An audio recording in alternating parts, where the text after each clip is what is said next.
something that I think that can help us build that spiritual maturity, also artistically in terms of how we engage in stuff. And something that you mentioned when we were chatting is like understanding visual storytelling, and that's something you're really passionate about. So for you, why do you think understanding visual storytelling, and if you want to expand it into like art and creativity in general, why do you think that's a critical skill for modern Christians to have? Yeah, I think it's important to understand what a filmmaker is trying to say. And so in order to do that, you have to understand visual storytelling. And when I say that, I'm thinking about plot structure. I'm talking about what is the thematic statement of a film.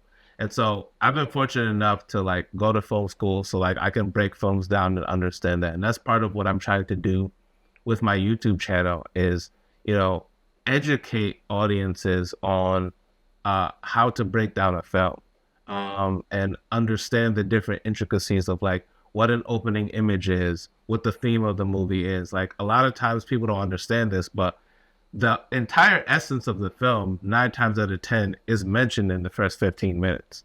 So they already give it to you in a nutshell, and then it just unpacks and becomes deeper as time goes on. And so once you're able to have more of that knowledge of like what a filmmaker is trying to say, you can watch a film and break it down for its message and not just its content. There are films that have great messages, but I don't approve of the method and how someone got there. Bruce Almighty, I think, has messages within it that are that parallel with scripture. Like that, there's that one scene with Morgan Freeman when the wife is talking to Morgan Freeman plays God for anyone who hasn't seen that film. But Morgan Freeman says to her, when people pray for patience, do you think I just give them patience or I give them an opportunity in order to practice patience? I feel like that's like that is adequate, like accurate to God's character. He grows patience in us by bringing us through these trials, right? So do I fully approve of the method and how they got there? No, but I agree with the message. And in other ways, I mean, there's films that I agree with the message but don't agree with the method, and there's films that I agree with the method but don't agree with the message. And so I think understanding the difference between those two, there are true stories, documentaries, films about individuals in life who have gone through some crazy, horrendous circumstances and have overcome, stories of redemption, stories of salvation, stories of forgiveness, that happen, whether they're recorded or not, they happen within our world on a daily basis. These stories are real. They can't be avoided.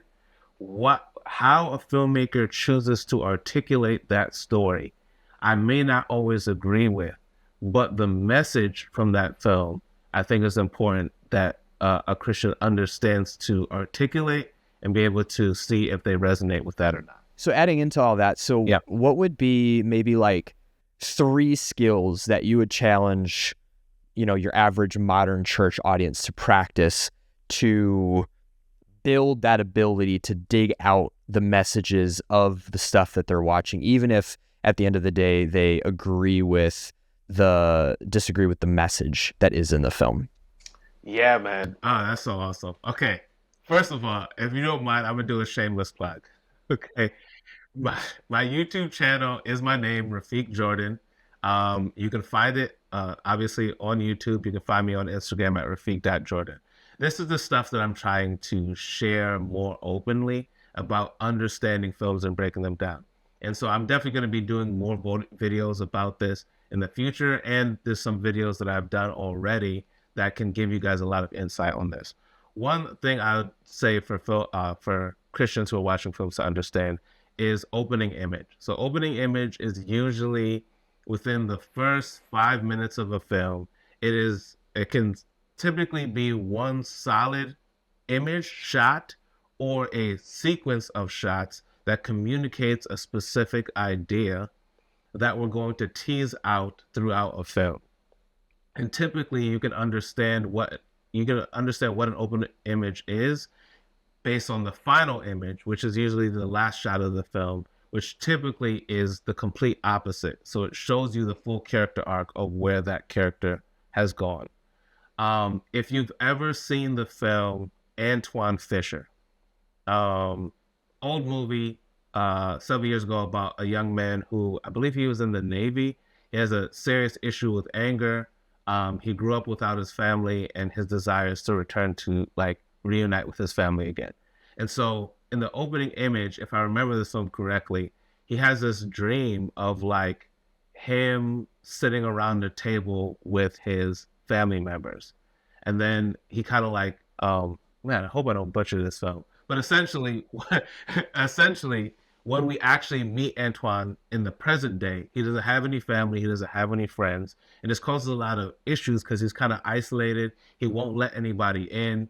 He ends up getting to a fight with one of the other people on the Navy base, which ends up making him having to go to counseling sessions with a counselor played by Denzel Washington. At the end of the film, spoiler alert, Antoine Fisher ends up reuniting with his family.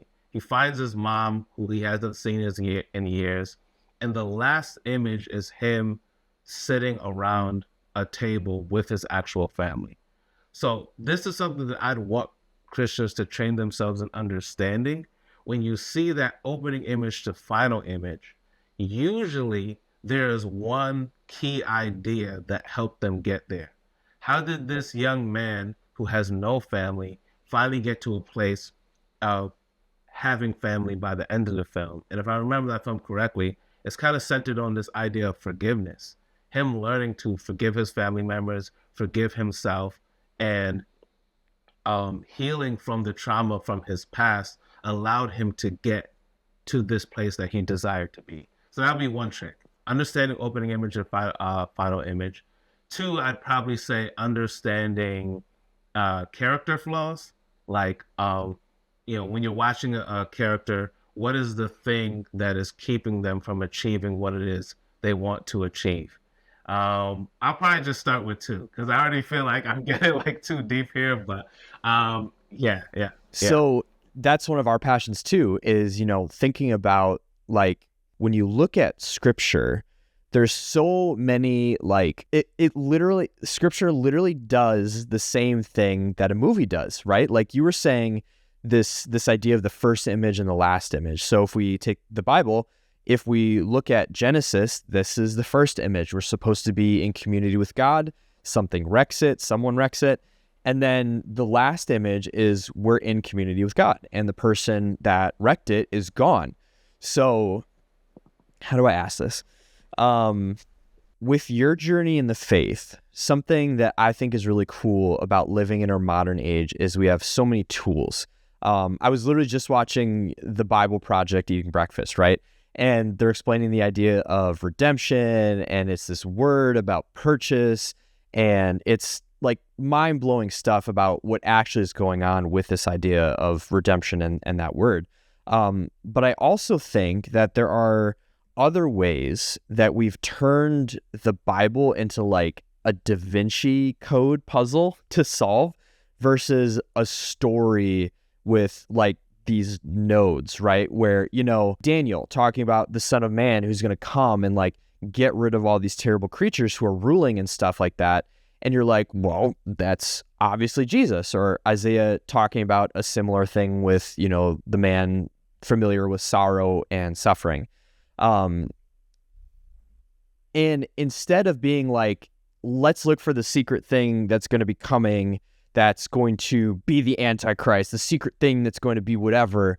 So what would your word, instead of falling into that trap of looking for these secret hidden messages in the Bible, what would your encouragement be to modern believers to transform their engagement with Scripture to be less about uncovering and unearthing secret things that we're supposed to decode, and switching that to be reading a story that, to your point about how films are constructed, is actually leaving us little nuggets here and there to put the depths of the story together. Yeah.